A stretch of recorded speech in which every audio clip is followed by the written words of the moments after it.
Yeah, so I don't think we have to talk through anxiety and trauma and even in my area of expertise, sensations within the body that might be more physical in the way that we feel them. And I think this is a more traditional cognitive behavioral therapy narrative that we have to eke out these situations. We have to go back through every little detail. We have to feel it and process it in order to release it. I think that we have to be open-minded about challenging that narrative and welcome the idea that there are other ways of helping people release these, whether they be mental or physical sensations that are chronic and debilitating and are holding them back. And so what are those other ways that you've noticed, at least, or what's been your journey with this? Yeah. So for me, when I think one of the things that people really like about working with me, and when we interview people to come work with that healing feeling, we always say kind of, what brought you here? Why are you interested in this? And they always say, I'm really interested in two things. One, how faith specifically focuses on a subconscious level. And two, how faith says that we don't have to follow that narrative anymore. I like the idea of not having to go talk about it over and over and over. So what's the alternative? The alternative is understanding the function of these sensations. So whether it's anxiety or whether it's a physical sensation in the body, why is this happening? Not why do I feel this way, but why is this physically happening? What is the very primal function of this? And when we can understand that, we can basically send the message to that primitive part of the brain, hey, don't worry, whatever it is, whatever that specific situation is, most likely, I think I'm being attacked by a lion or a tribe or whatever, or I'm in a famine, whatever it might be. We can get the message across that hey, this is not the case. We're in modern times now. And by doing that and not actually going through the round of why I feel this way, what happened to me, yada, yada, we can actually release that very quickly, very rapidly, and experience a lot of healing. That's amazing. And so I know that you support a lot of people with anxiety mainly. Am I correct? Yeah, I would say anxiety is the number one reason people come to me, but often that's paired with a chronic physical condition of autoimmune or chronic pain or something like that. Mm-hmm. I love this one post, and I want to read it real quick because I was just like, yes. And this was what made me be like, I want to bring you on the podcast. Maybe it's not mold. Maybe it's not parasites. Maybe it's not excess candida. Maybe it's not Lyme. Maybe it's not chronic fatigue. Maybe it's not fibromyalgia. Maybe it's not heavy metals. Maybe it's not mineral imbalances. Maybe the reason why you feel sick every day is because your nervous system doesn't feel safe, and that trauma has changed your brain to keep you stuck. As somebody who has gone through chronic fatigue, heavy metal stuff, mold stuff, parasite stuff, all the things, I found that to be a sigh of relief, but also how true that is, because my nervous system was so dysregulated in those states that those things then were able to thrive in my dysregulated dysfunction. And so I love that lens on it, because the market for healing all of those things is so huge, but it may not necessarily get at the root issue all the time, which is, a dysregulated system. I mean, I would tend to agree with you as someone who also has been in that place and then some. We have to appreciate the fact that our bodies are always fighting for homeostasis. The prime directive of the body is to be in homeostasis, to be in balance. And so when there's an insult to homeostasis, we like to call this inflammation. This only really happens because the body is vulnerable. And how are we vulnerable? Chronic stress, trauma. The nervous system becomes highly dysregulated and we become vulnerable to an insult to that homeostasis. We call that low-grade inflammation. And that low-grade inflammation makes us, we have epigenetic changes that occur. So that's where we see autoimmune disease, but we also see that we welcome pathogens in the gut or anything foreign that usually we'd be able to fight off, like mold or to detox naturally, like heavy metals. Yes, of course, there's an argument that our environment is more toxic than ever, but not everyone is equally as sick. And so we have to appreciate what is the difference, what are those variables between the people who seemingly are thriving in this modern day environment, are healing in this modern day environment, and what about the people who aren't. And that's why we take this lens. Mm-hmm. I love that. So at a base level, what is anxiety in your awareness? Well, I think a lot of people would have a lot of different definitions of anxiety, but in my, and I want to be very clear that I specifically work with people with chronic condition. So if you are looking for like, what does anxiety mean? Like, what are some easy, short or quick tools I can like use right now?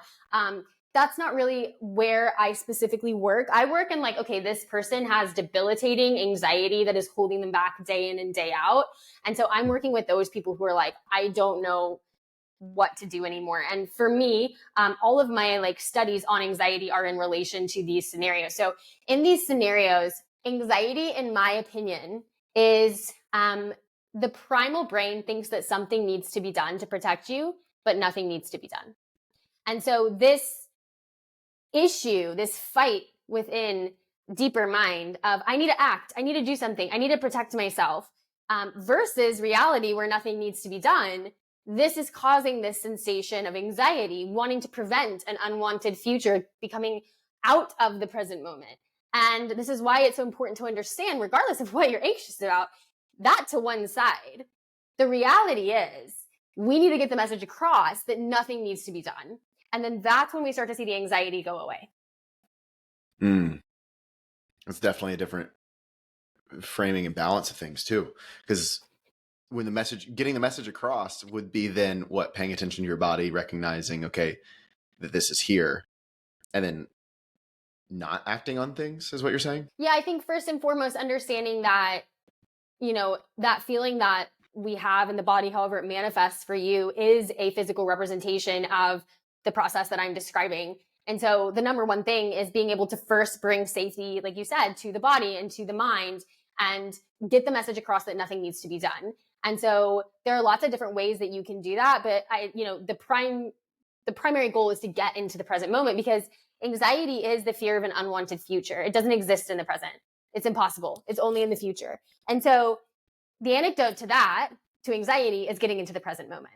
And we do this by bringing safety to the body, by getting the picture to the nervous system that, hey, everything's okay. Very simple, very primitive infrastructure. We don't need to like try to explain the other opinion of what we're anxious about. That doesn't work. Very primitive infrastructure. Get the message across that nothing is coming to attack us. Unless in the off scenario something is, and that's different, but usually there's not. And that we're actually are safe. Our life is not at risk. So again, we have to understand we're working with very primitive hardware. We're trying to solve these primitive problems with this really sophisticated, conscious, complex infrastructure. And that's why it's not working. We're trying to logic our way out of a primitive instinct. And so we have to bring it back to, what is this hardware trying to tell me, and how can I communicate with that? And that's the only way that it's going to really work. So it's really bringing safety to yourself in the here and now. Yeah. How does this relate? I know you deal a lot. This may not be necessarily your expertise, but I'm just curious your opinion on relationships and how this infuses with, say, relational anxiety or something of that nature. It'd be the same lens, or is this different? Yeah, I mean, I don't deal with that, if I'm honest with you. But I would say, if there is anxiety within a relationship, there's fear. Like, there's fear that there's some sort of threat. And usually that fear is some sort of trauma. And people like to think about trauma as like this big trauma, right? So like someone dying or a car accident or divorce, but that's not the way that it works, right? So anything that was too big for you to process at the time, no matter what it is, like for example, maybe your mom didn't pack a note for you third grade one year and you get a note every day. And to you, that was emotionally too big to process. Well, that still registered as the same type of trauma.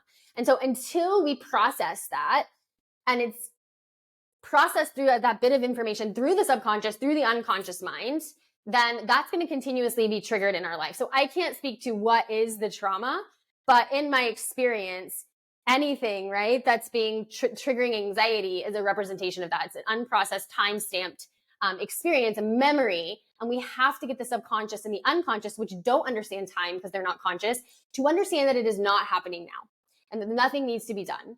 So we want to process that information. And so I always, if someone has anxiety and they're wondering, like, what does it say about my relationship? My advice is always to look as, what does it say about you? Not your relationship. What does it say about you? That's what I would say. But, no one comes to me for relationship advice. So I don't know. Well, thank you for sharing your opinion on that. I'm also But that's genuinely my opinion. curious. Yeah. Yeah, thank you. I'm also genuinely curious where high functioning anxiety comes into play with this, because I had that for most of my life, and I'm in the weeds of untangling that even right now in my life, where yeah, I was very high achiever, high functioning, quote unquote, but couldn't slow down, couldn't shut down. It was always on, type of a thing. Could you speak a little bit more to that? I mean, it really is the same frame that you're talking about, but just for everybody tuning in, maybe they're like, I don't think I have that much anxiety. Because when I was really in it, I wouldn't have considered myself an anxious person. I was just a very energetic, like high achiever. Trauma response. So the type A perfectionism, we also can look at all or nothing thinking, controlling. These are trauma responses. These are previously resourceful behaviors from our past. In the past, we had situations where we didn't know how to respond. And so we develop these tendencies. What I see most is type A and perfectionism. And then they manifest later in life. So when our nervous system is feeling unsafe in attempts to control the environment, we either revert to all or nothing thinking, revert to perfectionism, revert to the type A category. We work towards being controlling, whatever. And these are all the nervous system's response to past trauma, previously resourceful behaviors. Now, seeing it as a trauma response and not an identity is the key to healing that. So many people just think, oh, I am a type A individual. I'm just like, that's who I am. I'm really organized. No, that's not your identity. That behavior is a trauma response, and it's keeping you chronically anxious. Because if you are a perfectionist, then inherently nothing is ever good enough. And if nothing is ever good enough, your nervous system doesn't feel safe.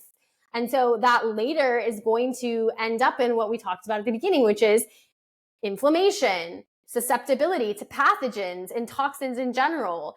And then you end up chronically ill. Every single person I work with, every single person who comes to me, right, for chronic illness and anxiety is either type A and or a perfectionist. Myself as a recovering one of those. Absolutely a trauma response, not a part of someone's identity. That's a huge distinction as well. And so what you're really saying here, and I guess you probably do some of that in your work of like taking it off of your identity of like, this isn't who you are. This is just how you've been. Yeah, opening up absolutely. As long that as you realm of things. identify as that, you will stay sick. Sorry, I think there was a little bit of a lag. I was just you said it. Could you speak to a little bit of how you got started on this journey and how you got started on this path? Because this is some very specific and awesome work, and but it's kind of like surgical. Thanks. Of like, so I'm sure something has had to happen in your experience for you to fall in love with it. Yeah, you're right. No, it's very niche. So, I mean, it was my own life. I was very sick for a long time. I was bedridden. And doctors were kind of like, we don't really know how to help you anymore. And like you, I did all the functional medicine things. I did the detoxing and the supplements and the diet, all the stuff, which was helpful. But I was still struggling. And so I have training from university, from UT Austin in behavioral psychology. So I had some level of understanding, and I went on though to take it to the next level, to the place where I am now, which is really challenging a lot of those traditional behavioral psychology lenses, and looked more into modalities like rapid resolution therapy, hypnosis, neurolinguistic programming, to learn about the subconscious mind and to learn about why are these things so prevalent? Why are so many people struggling with them? Is it just that there's like a lot of toxicity in our environment from a physical standpoint? Or is there more to the picture? And that's where I learned about the subconscious mind. And like you said, it is very, it's like a formula. It's less subjective and it's more black and white. And it's all on the basis of, let's take out this variable of what's right and wrong because people are always going to argue about what's right and wrong, especially in the field of neuroscience and science in general, right? We're always going to be evolving. And in the field of psychology and psychotherapists and all of that, like they're always going to argue, very smart people, about what's right and wrong, and this is the best way to do it, and this is the right way to do it.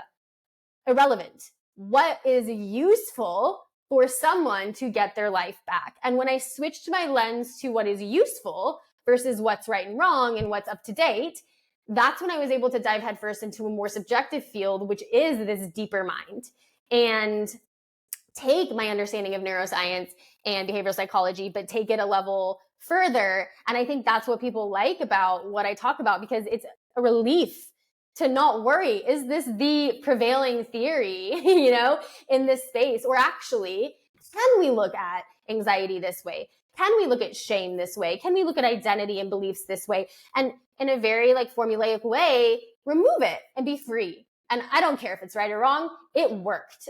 And so that's what I'm really passionate about. That's a whole different lens. And it worked for me. It worked for me. Within 9 months, I fully healed myself. And so that's where I started talking about it on social media. And I made a business out of it. Basically, I didn't return to corporate America. I wanted to help people do this work instead. That's amazing. And really what you're doing is you got out of the shame spiral of trying to figure out what was right or wrong, and just said what's useful for me to move through this. Like not just the lens of what everybody else was saying, but your own shame of doing it right. Could you speak a little bit to that and how that shame might keep us stuck in patterns of anxiety? Well, I think, our subconscious mind, we have to understand, is highly moral. So it really views everything that way inherently. So think about when you're little and your parents tell you oh, this is the rule and this is what you do. And you literally think that God himself came down and told you that this is the law of the universe. That is the subconscious mind. When we're very young, we're purely operating from a subconscious level basically. And our subconscious takes everything from that lens. Our conscious mind can think about things critically and say, oh, maybe there's another opinion, yada, yada. But our subconscious doesn't. And so we have these very strict rules and guidelines in the forms of beliefs within the subconscious mind. And if something doesn't align with our beliefs and it doesn't align with our identity, our subconscious gives us kind of a yuck feeling, ooh, this is not in alignment, this isn't right. And it's doing that to protect us. It wants us to stay safe. So if we stay within the confines of what we believe is right, then we're going to feel good because, historically speaking, from an evolutionary standpoint, if we obeyed the rules, we were protected by the herd, whatever. So understanding that this is the way that it works, this is how we're hardwired, we can overcome that. And we can get rid of these feelings of anxiety and this attachment to, it has to be in alignment with my beliefs, because if it's not in alignment with my beliefs, then everything I've ever believed isn't true, and this a scary thought, because primitively we need assurance, we need rules. And so it's overcoming yourself, overcoming the infrastructure, seeing it pragmatically and understanding that, hey, it's not you, it's just the way that you're wired. And you can overcome that, but you've got to let go. And I think a lot of people are scared. They're scared to let go of their beliefs because, primitively, that keeps us safe. And again, safety, regulation go hand in hand. So we need to find other ways to anchor and have safety within the body if we're to stay regulated. I'm noticing a lot of kind of the frame you're having on this is very, as you said, black and white, what's effective for the system. But then also there's a lot of these psychological components to this of letting go of your identity and shifting in your relationship with the unknown and uncertainty, I'm sure. And there's a lot of shifts that happen there where I guess when it comes to what you've seen to be effective with your clients, could you speak a little bit more to the psychological spot of it? Because again, what you're saying with the nervous system is, okay, don't take action. What's this information sharing with me? I'm sure just grounding yourself in the moment, dropping everything. Is it more mental than it is physical? What's your hypothesis there? Is anxiety or what exactly? Yeah, anxiety. Oh, that's a great question. I think they're kind of one and the same. So it depends on the person, right? What we know from more recent research is that the body knows first. So our body, from a sensory standpoint, will detect danger within our environment. And if we were to be using very intense biometric data, we would be able to like perceive that a panic attack or anxiety is going to come before it does. So we are always sensing. Our nervous system, like our senses, they're always scanning. That's the job of the nervous system, is to like scan the environment for danger. Again, so you're asking about the psychological piece, but I'm always bringing it back to, again, well, it's a difficult one to answer because it's interpreted by the mind, but it's first felt in the body. So that's where like this work is so helpful, because we can interpret signals differently. And if you understand why it's happening, that's why you can override the software, which is the mind, and interpret it differently. And that's how you start to heal anxiety, because eventually your brain, like the physical structure of your brain, will change. So if you, let's say you start to feel, whether you're conscious of it or not, anxiety, your body has scanned the environment. Like, let's say it's like large crowds or a smell or something that's like triggered you. And the regular thought pathway is probably like, oh, the sensation, boom, unconscious association to anxiety. And now the thoughts are spinning. But if you can learn to recognize that this is just a neural pathway, it's not really danger, there's no lion going to come attack you and kill you, then you can override that software, and you'll eventually change the physical structure of your brain to where your body will no longer just start reacting that way in, response to those stimuli. So that's the kind of work that I'm doing in relation to anxiety. I don't know if that even answers your question, but that's kind of, No, it does. that's my theory on it, It does. Yeah. And you're saying it's really both. It's like the body's Yeah. feeling it first, and then the mind's interpreting everything. And I guess Yeah. this comes into like overthinking and things, but is it the body that keeps us stuck in, say, anxiety, or is it the mind and the stories you're making about things that keep you stuck? I'm curious about that as well, because you're definitely like clear on getting unstuck is like going to the body and bypassing all the mind in some way. But what is it the body that's conscious, like consistently feeling that thing, or is it feeling the thing because of now the thoughts that you're thinking, like which came first, the chicken or the egg, I guess? You know what I mean? Yeah. I think the mind keeps us stuck. Like you said, the meaning that we attach to anything, to any sensory experience, is going to determine what it's categorized as. So like two people can have a sensory experience that is identical, but one person associates that with anxiety. One person associates that with fun. Let's say you're getting a tattoo. One person gets a tattoo and they're like, I'm freaking out. I hate needles. I'm having a panic attack. Da, da, da. The other person is like, I have been wanting to get this tattoo for 10 years. I'm finally old enough. I'm freaking out. This is the best thing ever.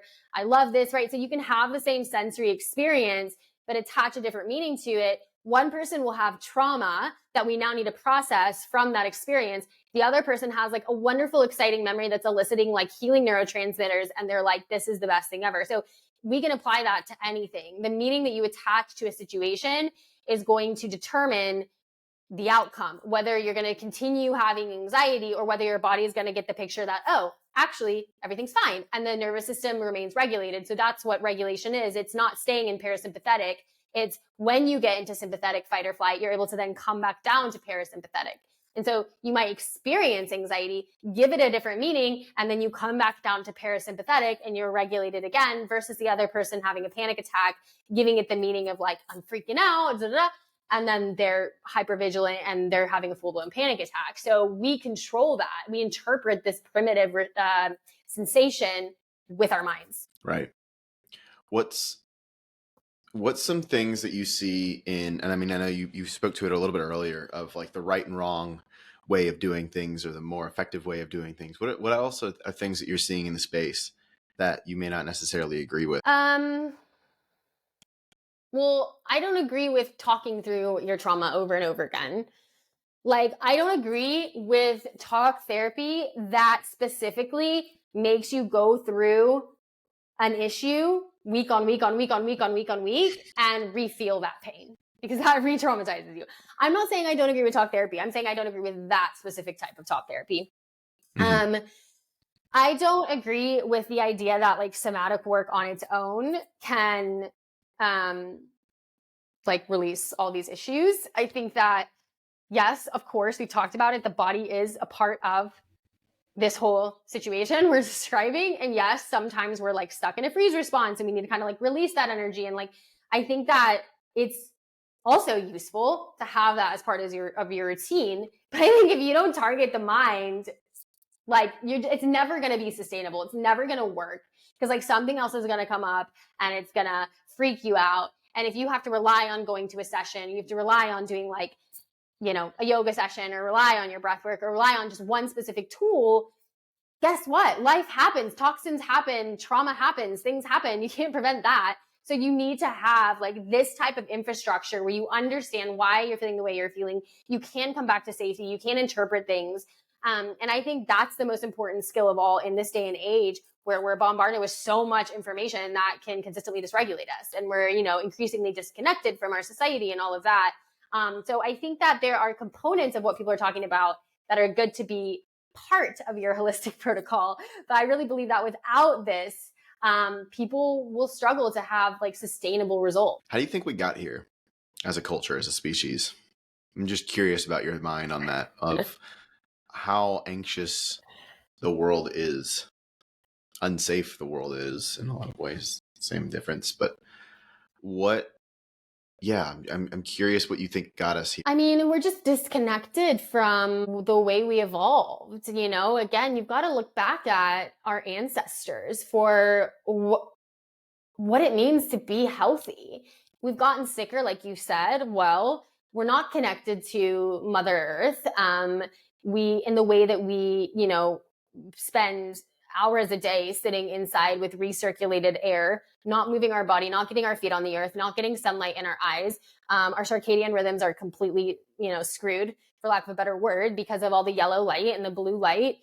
We're not eating in a way that nourishes our body, which isn't helpful. And I think the worst part of all is the bombardment with information and the disconnection from community. We're constantly bombarded with so much information and we're kept distracted with 8-hour work days. We don't really have a way to like compartmentalize what we're consuming from an informational standpoint, which I think is the like most toxic thing of all. And, you know, unhealed people are breeding more unhealed people and the trauma is getting passed down. And I think now the beautiful thing about the dissemination of all the information, like on the flip side, is that people are talking about how to heal. People are talking about let's raise children who don't have to heal themselves. And I think this generation is doing that work.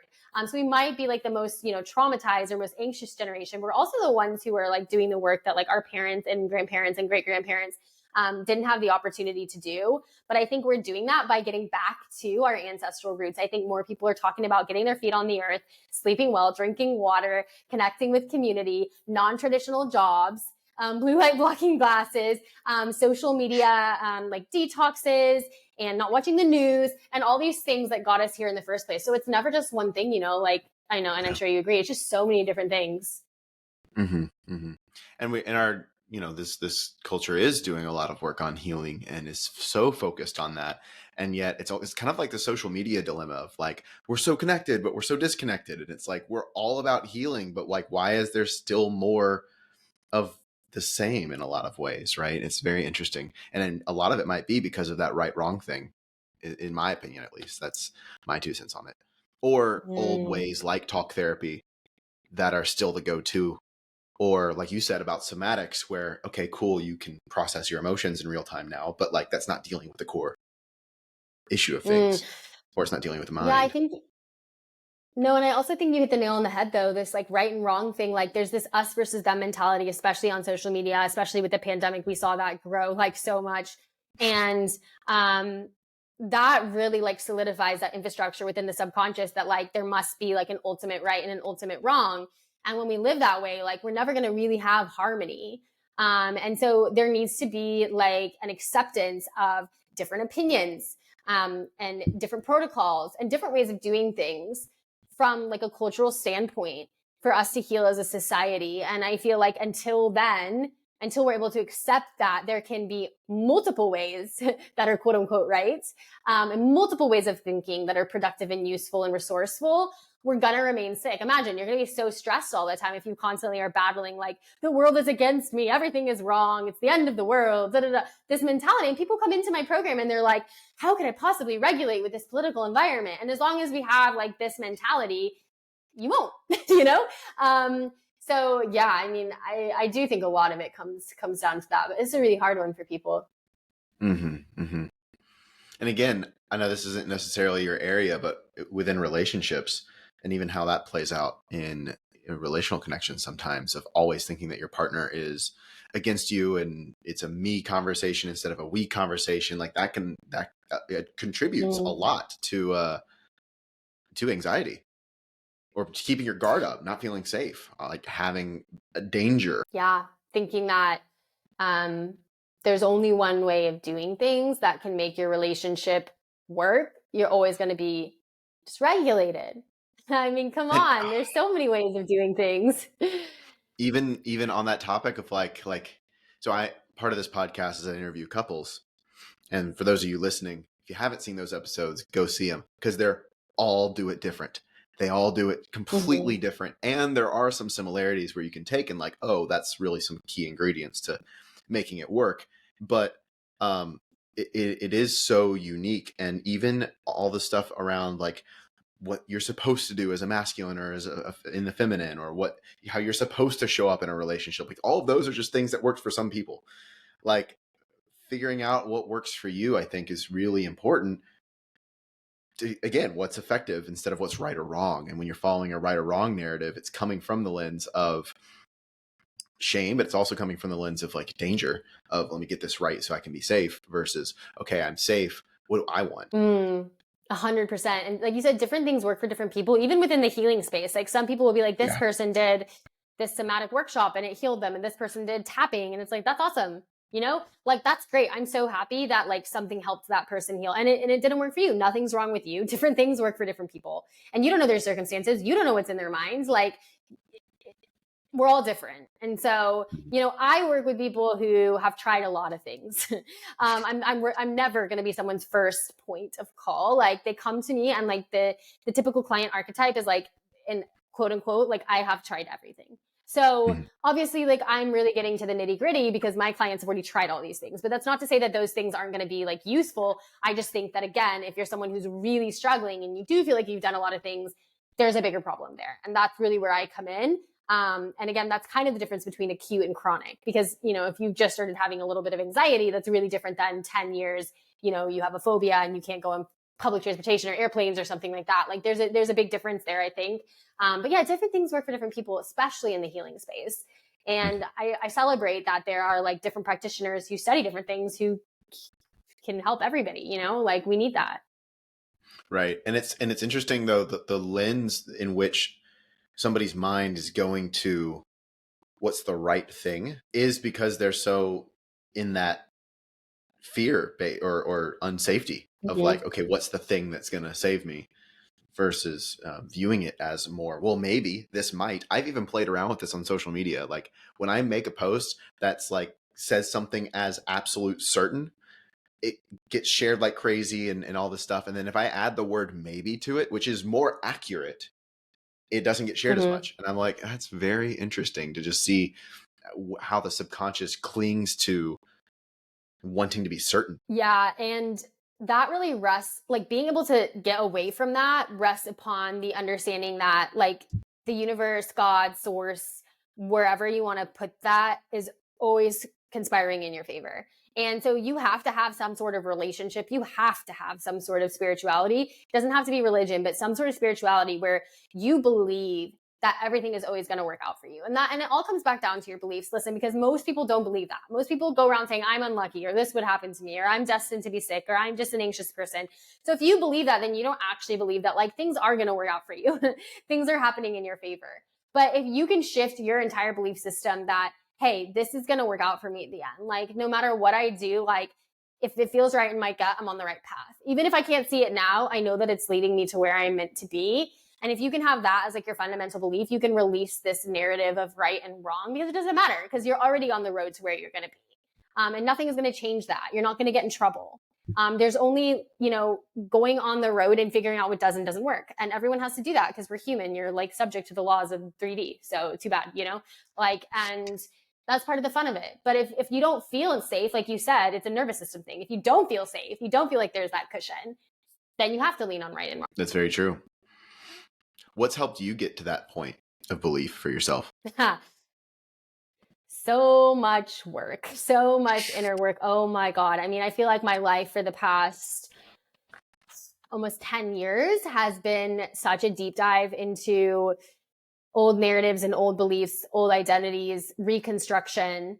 I think your outer world and your physical body are absolutely a manifestation of your inner worlds. And so, in my opinion, that is the place to start. I mean, it's real work. It's much harder than an elimination diet, than a detox, and those things can be really hard as well, It's much harder because you have to first get uncomfortable to get comfortable. And similar to like a detox where like you might feel bad at first from like a die-off before you feel better, like you have to get uncomfortable to get comfortable. And I've done a lot of that work. And as someone who's came from a very religious background, I've had to do a lot of deep, deep work to get to where I am now and feel safe. And that was really hard. But like, it was what kind of saved me. And that's the work that I teach my students ultimately, like this specific area of deconstructing that fear and all of that and rebuilding a belief system. That's what I'm known for. My like area of expertise is beliefs within the subconscious mind. I love that. And where can people find out more about you and the work you're doing? So they can find me at That Healing Feeling on Instagram or faithashenden.com. I have a free webinar as well that kind of breaks down all of this, because I know it's like perhaps a little abstract. So people are like, so what do I do? So I have a webinar that like breaks down like kind of like a roadmap of how you would implement it. It's a free 90-minute webinar if anyone, wants that kind of like, how do I actually implement this to change my beliefs, to change my identity, to heal trauma, yada, yada, yada. Amazing. Well, Faith, thank you so much for joining. All that will be down below in the show notes for anybody who is inquiring and resonating with you and your work. But again, thank you so much for coming on and sharing all of this. I took notes. This was an amazing conversation, and I hope that a lot. Thank you so much for having me. You're very welcome.